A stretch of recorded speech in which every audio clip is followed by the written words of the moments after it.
Hai semua, Assalamualaikum. Balik lagi sama saya Yesi Nur Saadah, mahasiswi program studi bimbingan dan konseling Islam Universitas Islam Negeri Sultan Haji Muhammad Idris Samarinda. Baik, pada video kali ini kita akan melanjutkan aliran psikologi, yaitu aliran psikoanalisa. Jadi psikoanalisa sendiri merupakan sebuah teori dasar untuk kita mempelajari psikologi. Ada beberapa teori-teori dasar dalam psikologi seperti behaviorisme, kemudian psikoanalisa, humanistik, dan gestalt.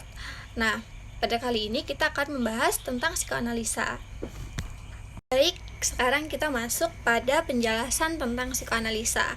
Nah, psikoanalisa sendiri dikembangkan oleh Sigmund Freud pada abad ke-20. Jadi, Sigmund Freud sendiri dikenal sebagai bapak psikoanalisa karena beliaulah yang mengemukakan mengenai teori-teori psikoanalisa. Nah, Freud sendiri percaya bahwa sebagian besar perilaku manusia itu terjadi di luar kesadarannya. Jadi, perilaku tingkah laku kita ini sebagai manusia itu banyak terjadi di bawah kesadaran kita. Kemudian, menurut Freud juga, pengalaman masa lalu itu menjadi faktor seseorang bertindak di masa dewasanya. Jadi, pengalaman-pengalaman yang pernah terjadi di masa lalu itu menentukan seseorang berperilaku di masa dewasanya atau di masa depan.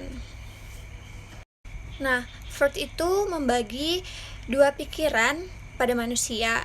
Yang pertama itu ada pikiran sadar, kemudian ada pikiran yang tidak sadar.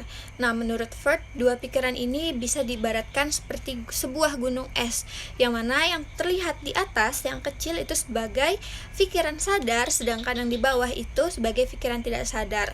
Jadi, menurut dia bahwa perilaku manusia itu sebagian besar terjadi di bawah alam sadarnya dia, sedangkan yang dengan kesadarannya itu hanya sedikit.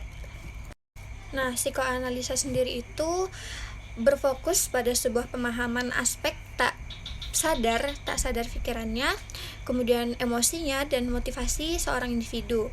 Nah, psikoanalisa ini juga merujuk pada sebuah terapi atau pengobatan untuk orang-orang yang memiliki penyakit atau gangguan mental. Nah, kemudian Freud itu membagi dua pikiran. Yang pertama, pikiran sadar dan pikiran tidak sadar, seperti yang tadi dijelaskan. Jadi contohnya saja seperti pikiran sadar itu yang bisa kita ingat dan kita pikirkan. Contohnya itu seperti kita membaca buku. Misalkan kita membaca sebuah buku novel atau buku belajar, buku pembelajaran gitu. Jadi kita memahami isi bukunya, kita memahami alur ceritanya, kita memahami bagaimana teori-teori di dalam buku itu, dan kemudian kita bisa membayangkan itu di kehidupan kita. Nah, itu kan terjadi proses bahwa kita berpikir dan kita mencermati dan memahami isi buku tersebut. Nah, itu bisa dijadikan contoh bahwa kita berperilaku dengan kesadaran kita. Sedangkan kalau perilaku yang di bawah sadar itu perilaku yang sering banget terjadi sama kita tapi kita tidak sadari. Nah, itu juga sangat berdampak untuk psikologis kita.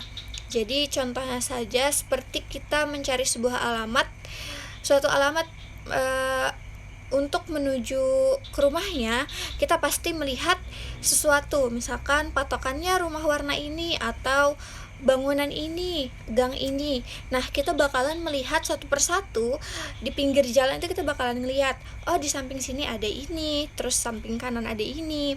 Nah, ketika itu kita sadar, tapi kalau perilaku di bawah sadar, di bawah kesadaran kita itu seperti kita udah terbiasa lewat, misalkan kayak dari kamar mandi ke kamar, kita nggak perlu lagi merhatiin kanan kiri, itu kita nggak perlu lagi merhatiin, dan bahkan kita nggak sadar udah berapa langkah kita jalan, udah berapa kali kita ngelewatin sesuatu kayak gitu. Jadi itu contoh perilaku di bawah sadar.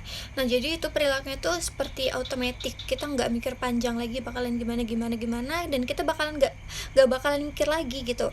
Nah, ini juga bisa digunakan untuk hipnoterapi. Jadi untuk orang-orang yang memiliki gangguan mental itu bisa di hipnoterapi. Jadi kita gali alam bawah sadarnya dia, apa yang dia pendam di dalamnya, misalkan dari pengalaman masa lalunya dia itu gimana. Jadi ini bisa dijadiin hipnoterapi buat orang-orang yang mempunyai penyakit mental. Kemudian di sini Freud itu membagi struktur kepribadian menjadi 3. Yang pertama itu ada id, yang kedua ada superego, yang ketiga itu ada ego. Nah, id sendiri itu merupakan sebuah keinginan dari dalam diri kita itu untuk memenuhi semua kesenangan-kesenangan kita. Bisa disebut juga it ini sebagai nafsu indrawi dari mata, telinga, hidung, kemudian mulut. Contohnya saja misalkan mulut nih, mulut kita pengen makan semua makanan, pengen kita makan, pengen kita cobain gitu. Nah, sedangkan superego sendiri, superego ini sebuah aturan yang ada di masyarakat. Jadi dia itu melihat aturan atau batasan-batasan yang ada pada masyarakat. Contohnya, kita lagi kesel banget sama orang, mungkin kita habis dikata-katain gitu kan sama orang, terus kita kesel banget, kita pengen mukulin orang ini, tapi super ego bilang jangan, itu nggak sesuai sama aturan di masyarakat, itu tidak sesuai dengan moral di masyarakat, jangan lakuin itu. Tapi it bilang lakuin aja, dia udah nyakitin kamu. Nah, jadi itu sebuah kesenangan atau kemauan-kemauan kita ya cuman untuk senang-senang gitu. Sedangkan superego ini sebagai aturan yang mana sesuai dengan keadaan di masyarakat. Nah, kalau ego sendiri itu menjadi penengah atau penyeimbang antara id dan superego. Jadi ego itu menjadi penyeimbang. Misalkan id bilang ya udah pukulin aja gitu, sedangkan superego bilang jangan. Jadi ego ini memberi saran atau menjadi penengah. Misalkan udah sabar aja, mending kamu pulang ke rumah, terus kamu ambil bantal, kamu anggap aja itu orangnya, kamu pukulin aja itu bantalnya, kayak gitu. Jadi itu contoh dari ego ya. Jadi ego itu sebagai penengah. Nah, ego ini terjadi saat kita sadar karena kita berpikir gitu.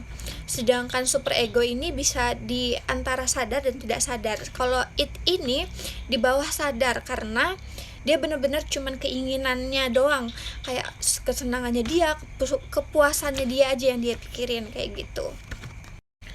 Nah, kemudian di sini ada beberapa cara bagaimana ego itu menjadi penengah antara id dan superego. Yang pertama itu ada proyeksi. Proyeksi ini sebuah perasaan yang mana tidak dapat diterima oleh masyarakat atau kalangan sosial, kemudian dia buat seakan-akan itu terjadi di diri orang lain.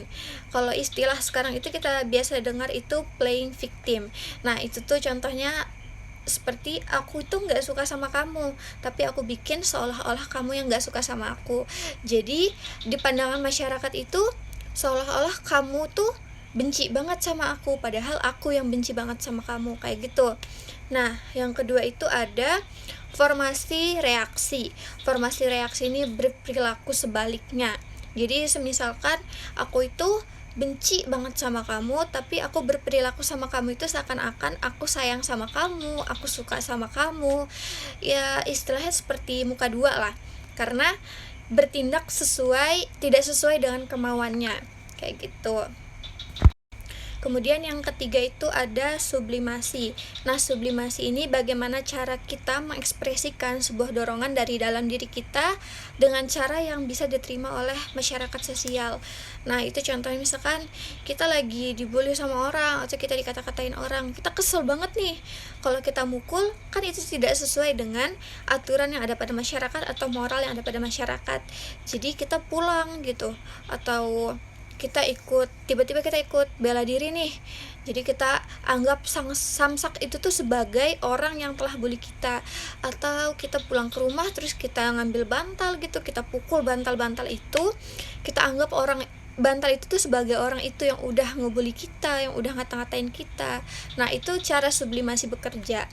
Jadi ego ini menjadi penengah di antara id dan superego supaya tidak saling bertabrakan. Karena jika id yang menang, maka kita akan beri perilaku sewenang-wenang kita, semau kita aja, yang penting kita senang. Sedangkan super ego ini dia tidak mementingkan pikiran kita juga atau perasaan kita gitu, jadi ego menjadi penengahnya. Nah, mungkin itu aja yang bisa saya sampaikan mengenai psikoanalisa. Semoga bisa dipahami dan semoga mendapat bermanfaat untuk kita semua.